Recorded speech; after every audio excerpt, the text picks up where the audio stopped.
Roza arge gaaf akka kayyuu ishee arge hedduu takka bu'e dhugaan isiniin jedha. Isin immoo tuyyuu gaafa namni dubbatu maa dubbatta gaafa bu'amaa boota waa'ee Rozaa naasa'ini maaltu si galchisi jettan jechuudha. Nan haasa hadhas borus abbaan ishee Rozaan tiyya hin duutee jirti. Dhiiga qabdi mucaantee baqa keessi isaa gubatee waan ta'u wallaalee jira jechuudha.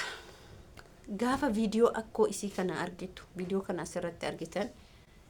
akkamitti hin dubbanne ati maaliif hin dubbanne ati maaliif callista isheenuu dubbadhu naan jetti isheenuu haadha innuu akaakayyoo innuu abbaadha innuu haadha innuu akkaoodha isaan mataa harreetu ilmoo isaanii soqachuuf gabba'anii dubbatan nuti maaliif gara nyaatti isii wanni callifnuu maali doomadhan kun yoo callisi nuti hamma dandeenye hin dubbanna. Warroonni azala deemtanii coggaarraan raaxilaaxi isiniin jedhe du'aayii godhaafi dhugaadha. Assalaamu alaykum warahmatullahi wabarakaatu. Akkam jirtu nagaa keessanii fi keessanii dhugaa dubbachuuf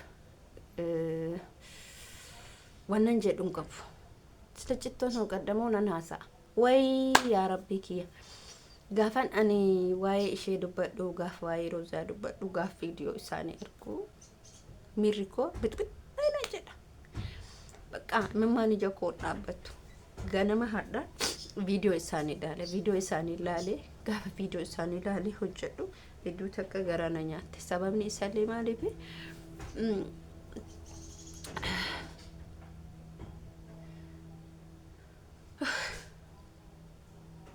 sitti dhagama. Intalli kuni otoo ilmoo uf biraa qabaatte otoo abbaan manaa isii bira jiraate kaateen sokketu. Abbaan maal jedhe Rozaa tiyya hin jirtu hin duutu yookiin awwaalamtee jirti jechuudha. Isaa sun jaallate bakka waan tokko namni nama tokko gaafa dhibamee ol qabee gaqqabee awwaale seenaa nama sanii hin qabu. Isin haa gadu seenaa nama sanii hin qabu. Isin har'a maaliif dubbatta akka nuti mallaqa ittiin fayyadamnu isinitti fakkaati mallaqa wayituutti fayyadamnu nuti maaliif dubbatta warri jettaniif jedhe garuu abbaan Rozaa aarii jedhe waan jedhu wallaalee haasa'a wallaalee jechisan jedhe amma deemee gara magaalaa gurguddoo soqaa jedhe. Magaalaan gurguddoon Adaamaadha, Finfinneedha, Shashamanneen silaa biyya isin keessa turte wayna dhuksaniifaa jedhee yaadolii akkasii warra firaa maal deemee isiini maal balleessiteetiin maatiin isii sun dhiirsessiitii wallollee waan isii dhoysamu maatiin hin jiru otoo akkoo isiitu hin jirtu namni tokko garaa jabaatu hin jiru. Isheetu kophaa jabaate akkuma abbaan jedhe dhibamtee waata mana yaalaa jirti dirqama soquu qaba. Bara tokko yoo yaadattan bara tokko namitti wayii jedhan jaartii wayii dhukkube hospitaala maalii jedhan Finfinnee keessa hospitaala guddichaa achi fidan jaartii achi fide jaartiin achitti na fakkaata achi fidanii dhaban na fakkaate jarana viidiyoo san eenyutu gadi dhiise kadiiri dhiirsanaa fi santu gadi dhiise waggaa bara yeroo as dura bara 2001 ta'e 2002 ta'e 2021 ta'e 22 ta'e Allahu alam hin beeku chakasa hin beeku an bara ta'e 20 ta'etti hin beeku an wallahi nasi yeroo jarri azirtu sani garuu yeroo jarri bi Itoophiyaa keessa jiran san gadhiisu viidiyoo wayii dubartii wayii dhukkubee mana yaalaa dhayite kuni mala ani amma malaa jiru yaada ani amma sammuu kiyya keessa jiru yaa waan sammuu kiyya keessaa burqaa jiru gaaf kana dubartiin tuni duuta jedhanii mana yaalaa san keessa suuqanii dhabanii edaa isin bakka namni tooyatu nama yoon qabaatin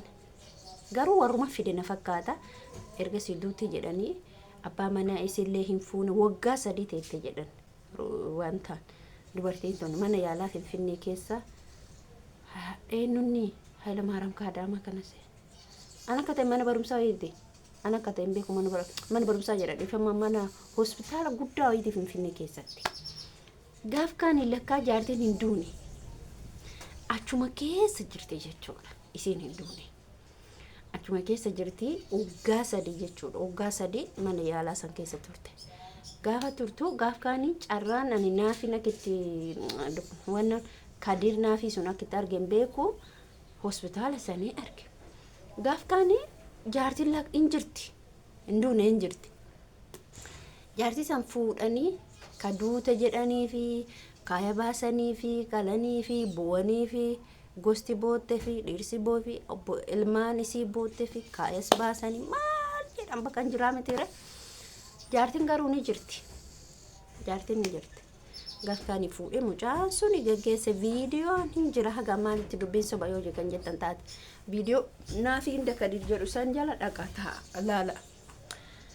ka'anii geessan jaartii jechuudha maaliif kana kaasisni beektaa abbaan roozaan tiyya dhiiga qabdi dhiiga jechuun damgiffiitiin dhiigaa dhiigni gisee tokko ni dabala gisee tokko ni qannasa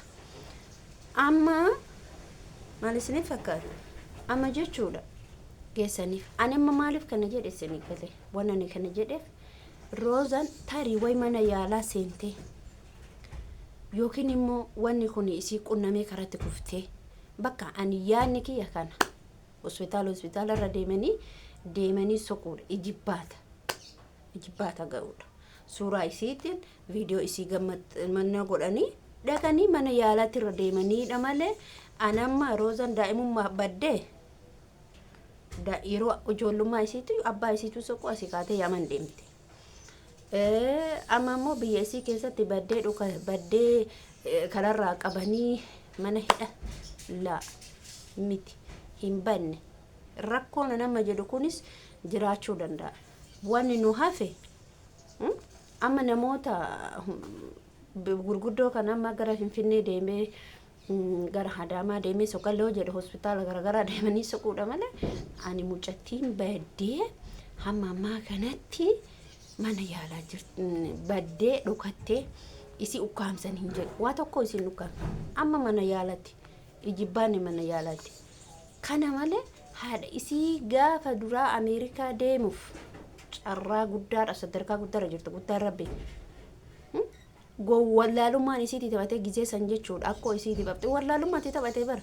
meeqa kamtu akkoo isaa achi fudhatee haadha ofii achi fudhatee abbaa ofii fudhatee achi jiraachisa ayi akkoon tiyya qabrii tiyyarra dhaabadhu jetteen hafnee meeqaa san jaalatteen hafnee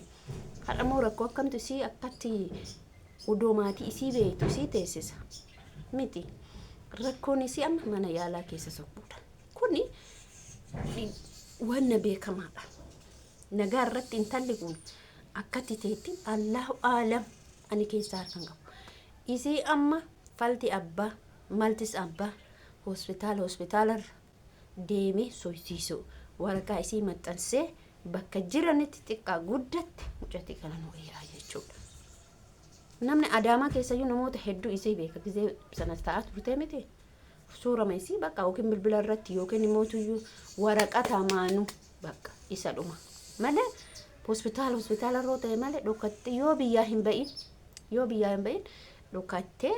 biyya kan Itoophiyaa kan keessa yoo jiraatu luguma bakka jabduudha yoo kutattuudha iyyuu rakkooleen garagaraa illee nama hin qunnama rakkoolee garagaraa nama qunnamu kana keessa namoonni akkamitti yaanni kun dhufuu fi dedallee akka ta'e hin beeku rakkoo hedduun nama qunnama halkan bahutu jira deemanii yookiin immoo karaatti nama qabutu jira bakka halkan illee namni akka tasaa gizee tokko akkuma tasaa mucaa suuqii bitadha jedhee bahee safarama kana isin hima gaafa ba'u jara namni warumaan hattootaa kun agartanii karamatti itti dhufte mucaan bilbila harkaa qabu kan akkam godhare asuma fuudhee gibbi namaa keessatti darbe cabuu baatee watak ilaalaniin oluu fuudhee gibbi namaa keessatti darbe bilbilicha isaa waan takka harkaan qabu bar bilbila takkitti bicha suuqirra waa bitachuu bahe yoo jabaatte birrii 20 harkatti qabata bilbila isaa akkam godhi fuudhee gibbi namaa keessatti darbe yoo namni iyya bahu immoo bilbila achi keessatti bu'u yoo masa mucaa jiraa mitiire bilbila isaa darbu isaa iyya bilbila darbu namni gabbaye bilbilis akka achi keessatti buute warri sunis hin arge waan isin ajaa'ibu bilbili isaa sunis hin cabne waa tokko hin taane hin bane rakkoon akkanallee nama qunnamuu danda'a karaa gurgudoo deeman kophaa yoo deeman dubartii ukkaamsuu innis hin jira. Kanuma isiniin jechuu barbaada. Taanii bakkuma jirtutti rabbiin isii biraa jiraatu fayyaa haa taatu isiniin jedha nagaan haa tura.